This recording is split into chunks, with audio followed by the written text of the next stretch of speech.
RSSന്റെ കേരളത്തിലെ മാഗസിനാണ് കേസരി. അത് വളരെ പുരാതനമായ വളരെ പഴയതായിട്ടൊരു മാഗസിനാണ്. അപ്പം അതിനകത്തൊരു ആർട്ടിക്കിൾ വന്നിട്ടുണ്ട്. വിശ്വ ഹിന്ദു പരിഷത്തിൻ്റെ ലീഡറാണ് എഴുതിയിരിക്കുന്നത്. അതായത് ഇന്ത്യ ക്രൈസ്തവ രാജ്യമാകുമോ ഇതാണ് ചോദ്യം.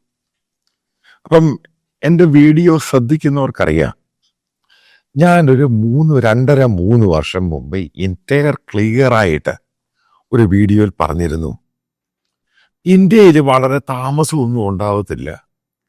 ഇന്ത്യയിലെ ബഹുഭൂരിപക്ഷം ദലിറ്റ്സും ആദിവാസികളും കൺവേർട്ട് ചെയ്യും.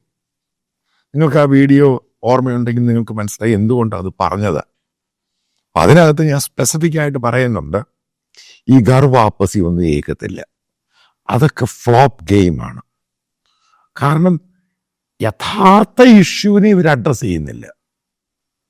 വനവാസി കല്ല്, ഇതൊക്കെ ഫ്ലോപ്പ് ഗെയിമാണ്. എന്താണ് യഥാർത്ഥ ഇഷ്യൂ? യഥാർത്ഥ ഇഷ്യൂ ഇന്ത്യയിലെ ജാതീയതയാണ് ഇഷ്യൂ. അതിനെ അഡ്രസ് ചെയ്യാതെ നിങ്ങൾ എന്ത് ഗർവാപ്പസിയാണ് ഉണ്ടാക്കുന്നത്?